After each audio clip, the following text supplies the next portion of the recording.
बरेच विषय होते म्हणजे वरळीचे आमच्या मतदारसंघाचे आमच्या वॉर्डचे अनेक जे विषय प्रलंबित होते. वॉर्ड लेवलला अनेक विषय सुटत असतात आणि काही काही विषय जिथे आयुक्त महोदयांची स्वतःची एक दखल घेणं गरजेचं असतं, त्यांचं लक्ष त्याच्यात जाणं गरजेचं असतं. असे विषय आम्ही आज त्यांच्यासमोर मांडले. चांगले विषय त्यांच्यासमोर मांडले गेले आणि मला वाटतं त्यांनी योग्य ती कारवाई पुढे जे आदेश दिलेले आहेत त्याचं पालन होईल ही आम्हाला खात्री आहे.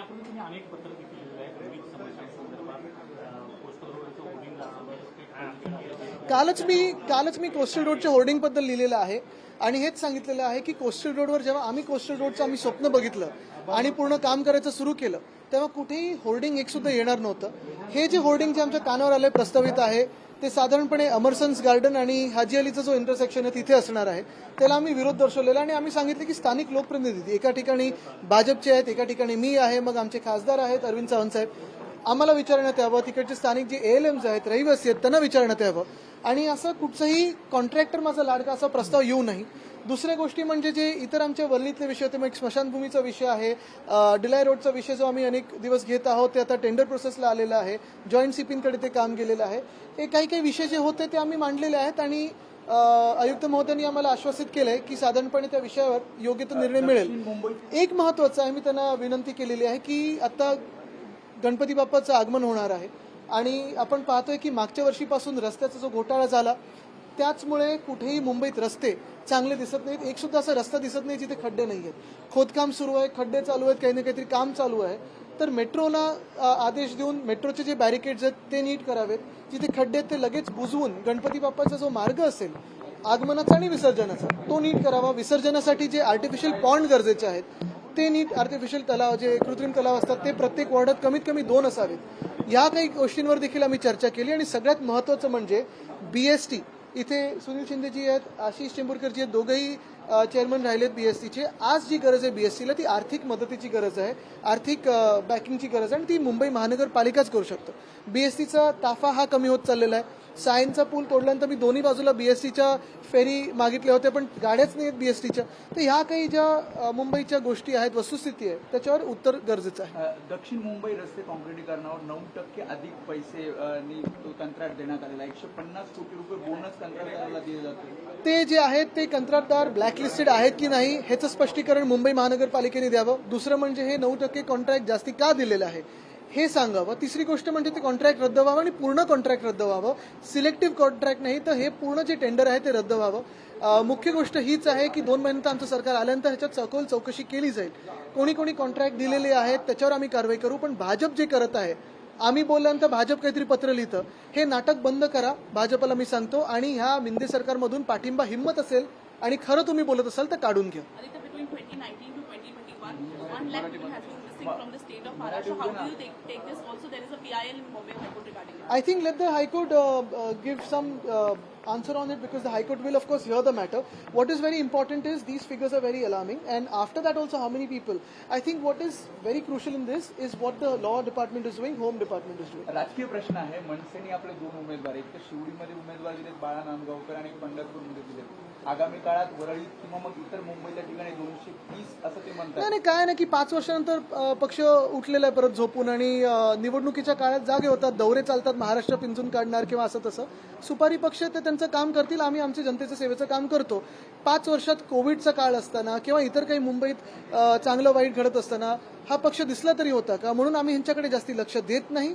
सुपारी पक्ष तिथेच राहील. तुमच्या विरोधात संदीप देशपांडे निवडणूक लढतील अशी चर्चा आहे, कारण मला वाटलं बायडन येत आहेत. बांगलादेशमध्ये आरक्षणावरून वातावरण गंभीर होतं. आज शेख हसीना पंतप्रधान आहेत, त्यांनी त्यांचं निवासस्थान सोडलेलं आहे.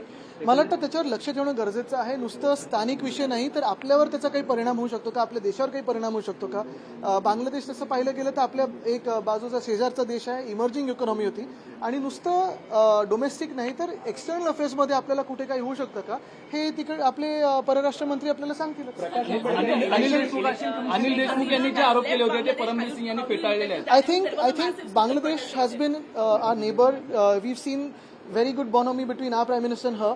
what is very important is not just to look at it as a domestic issue, but what impact and implication it will have on us, because it has been an emerging economy. It was stable till now. What will this instability bring to us is also something we need to realize and understand. And I believe the External Affairs Minister will be duty bound to answer the Parliament and the country. Anil Deshmukh यांनी जे आरोप केले होते त्या आरोप आता परमवीर सिंग यांनी फेटाळलेले आहेत. कोणत्या प्रकारच्या मला वाटतं ते सगळं आता आपण जनतेत आरोप प्रत्यारोप होतात, मी त्याच्यात जाणार नाही, कारण ज्या पातळीचं राजकारण आता व्हायला लागलेलं आहे भाजपकडून, हे एकदम नीच आणि घाणेरडं राजकारण होत आहे.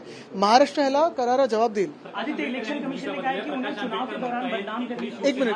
खरी शिवसेना ही शिंदेची आहे आणि उद्धव ठाकरे गटाला जे मिळालेलं यश आहे, स्ट्राईक रेट जो आहे तो मुस्लिम मतामुळे जास्त आहे असं प्रकाश आंबेडकर म्हणतात. बघा, मी त्यांच्यावर काही बोलणार नाही. मला वाटतं जनतेने जे उत्तर द्यायचं होतं ते दिलेलं आहे आपण लोकसभेत. आम्ही डॉक्टर बाबासाहेब आंबेडकरांचे संविधान लिहिलेलं आहे, त्यासाठी लढत आहोत. आणि जर तुम्ही मला विचारलं ही लढाई अजून सुरू आहे का, तर ही लढाई सुरुवात तशी पाहायला गेली तर महाराष्ट्रातूनच झाली.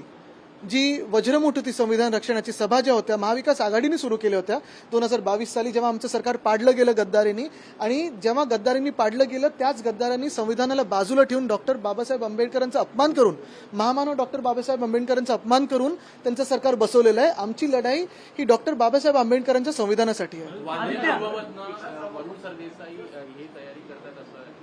मला वाटतं आता अनेक गोष्टी, म्हणजे मध्ये मी ऐकलं की 25 सीट आम्ही मुंबईतून लढणार वगैरे. मला वाटतं यादी पूर्ण येऊ द्या, आपल्याला कळेल, मला पण कळेल.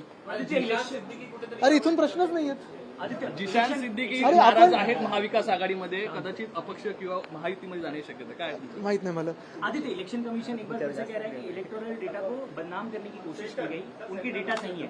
इलेक्शन कमीशन, मैंने तो पहले ही कहा है कि इलेक्शन कमीशन ईसीई यानी entirely compromise commission of India है, और ये मैं कहते आया हूँ. हमारे जो केस में उन्होंने जो निर्णय दिया वो होगा, या फिर अगर आप देखिए तो लोकसभा चुनाव में भी उनका जो बर्ताव था, हम कुछ बोले तो कुछ गलत करे, भाजपा कुछ बोले तो सही करे. मैंने ही नहीं, बहुत सारे नेताओं ने ये शंका जताई है कि शायद इलेक्शन कमीशन का सही ऑफिस, असली ऑफिस भाजपा कार्यालय से हो, तो लग भी सकते वैसे. अमित शाह कह रहे हैं कि 2029 में फिर से उनकी सरकार है कि विधानसभा चुनाव नजदीक है. आपका क्या कहना होगा? मुझे लगता है उद्धव साहब ने जवाब दिया हुआ है. पोलीस भरती सध्या सुरू आहे, मात्र मुंबईमध्ये अनेक बाहेरनं ग्रामीण भागातनं लोक येतात, त्यांची कुठेतरी गैरसोय होते. गैरसोय म्हणजे मध्यंतरी पण आपण पाहिलं असेल, अधिवेशनाच्या काळात देखील आम्ही हा विषय घेतला होता. ईस्टर्न हायवे असेल किंवा मग आपण पाहता जोगेश्वरी पुलाच्या खालती पण झोपायला लावलेलं.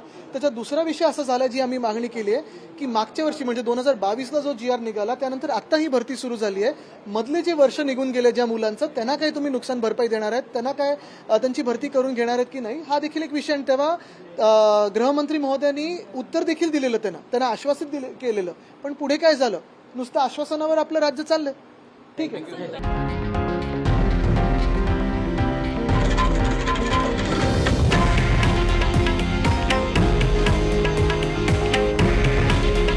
हे आहे देशातील नंबर 1 न्यूज नेटवर्क आणि आपण पाहत आहात TV9 मराठी.